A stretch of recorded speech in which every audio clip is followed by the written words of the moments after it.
नमस्कार दोस्तों, मेरा नाम अरुण पाल एसपीसी इंजीनियर से। आज हमारा टॉपिक है एमईपी में कोऑर्डिनेशन। कोऑर्डिनेशन जो शब्द है वो सबसे ज़्यादा इंपॉर्टेंट है। जो हमारी स्लैब होती है, जो आर्किटेक्ट डिज़ाइन करते हैं, कोई भी फ्लोर स्लैब होगी उसको आर्किटेक्ट डिज़ाइन करते हैं।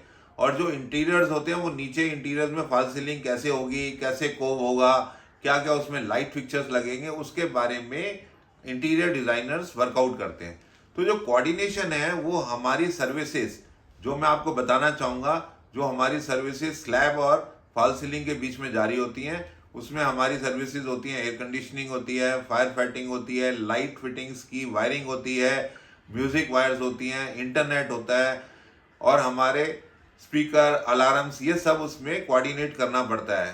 तो हमारा जो स्लैब है और उसके बीच में जो इंटीरियर की ड्राइंग आती है, क्योंकि ये दोनों हमारे प्रोमोटर्स अलग अलग कभी पार्टीज को सिलेक्ट कर लेते हैं, कोई इंटीरियर किसके पास होता है, आर्किटेक्ट किसी के पास होता है। और एमईपी के अंदर भी जो कुछ जगह एमईपी एक आदमी करते हैं और कुछ जगह डिफरेंट लोग भी करते हैं, जैसे कोई इलेक्ट्रिकल के हैं, कुछ प्लम्बिंग वाले हैं और कुछ हमारे एयर कंडीशनिंग के लोग हैं।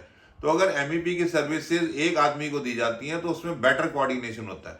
दूसरा क्या होता है कि जो आर्किटेक्ट के साथ अगर इंटीरियर के आदमी लोग लगे होते हैं तो वो बेटर होता है। अदरवाइज क्या होता है कि उनको पता ही नहीं होता कि स्लैब में, बॉटम में, बीम में और इंटीरियर के बीच में क्या होता है। जो एमईपी कोऑर्डिनेशन के पास सर्विसेज ड्राइंग आती हैं तो फॉल सीलिंग वाला मैक्सिमम हाइट लेने की कोशिश करता है, क्योंकि उसको वाव इफेक्ट देखना है। और हमारे एमईपी कोऑर्डिनेशन के लिए हमारे पास जो जगह बचती है वो कहता है भाई इसमें 18 इंच के अंदर ही सब आपने गुजारा करना है, स्लैब और फॉल सीलिंग में मुझे मैक्सिमम हाइट चाहिए। तो जो हमारे 18 इंच के अंदर हमें सारी सर्विसेज ले जानी है। इसमें हमने एयर कंडीशनिंग भी लेके जाना है, हमें इसमें इलेक्ट्रिकल भी लेके जाना है, हमें यह भी ध्यान रखना है कि लाइट फिटिंग की डेप्थ कितनी होगी, जो बाद में पता चलती है। कभी क्या होता है कि लाइट फिटिंग जो होती है, जो बड़ी साइज की लाइट होती है, जो हमारी कोब लाइट्स होती है, उसमें हाइट ज्यादा होती है। तो हमें एमईपी कोऑर्डिनेशन के लिए सबसे ज्यादा जरूरी है कि coordination at the first space ही, क्योंकि अगर हम तीनों को, अगर हमारे पास ड्राइंग पहले आ जाएगी और इंटीरियर को हमें बोलेंगे कि हमें इतनी जगह जरूर चाहिए, अदरवाइज एयर कंडीशनिंग इफेक्ट नहीं हो पाएगा। तो इन सब चीजों को कंप्रोमाइज करने के लिए मेरी सजेशन है कि हमें पहले स्ट्रक्चर की ड्राइंग है, उसके बाद एमईपी कोऑर्डिनेटर, फिर इंटीरियर को बुला के डिसाइड करना चाहिए कि वो सर्विसेज कैसे चलेंगी। अदरवाइज ऊपर बड़े जंबल अप हो जाता है कि हमें पता ही नहीं चलता कि वो काम कैसे होना है। उसके अलावा जो बंदे काम करने वाले हैं उनको भी सर्विसेज को लेके चलना है, जो कॉन्ट्रैक्टर्स बाद में लास्ट में अपॉइंट होते हैं, क्योंकि air conditioning is the major thing जो कवर होती है फॉल सीलिंग के अंदर। और उसमें डक्ट चल रही हैं, उसमें डैम्पर चल रहे हैं, उसमें डिफ्यूजर लगने हैं, ये सब चीजें देखते हुए लीनियर ग्रिल लगनी है तो उसका अलग डिटेल है। तो मैं ये कहना चाहूंगा कि MEP coordination is the most important thing.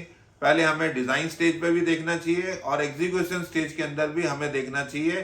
तो एमईपी कोऑर्डिनेशन के लिए मेरी ये सलाह है कि एमईपी कोऑर्डिनेटर एक ही पार्टी को देना चाहिए, वो तीनों सर्विसेज का ध्यान रखे और तीनों आदमी इंपॉर्टेंटली डिस्कस करें कि फॉल सीलिंग की अगर जगह नहीं है तो हमें स्लैब को आगे ऊंचा करना चाहिए, ताकि इंटीरियर की ड्राइंगों, इंटीरियर भी इफेक्ट आए और हमारी एयर कंडीशनिंग और एमईपी सर्विसेज में कोई दिक्कत ना आए।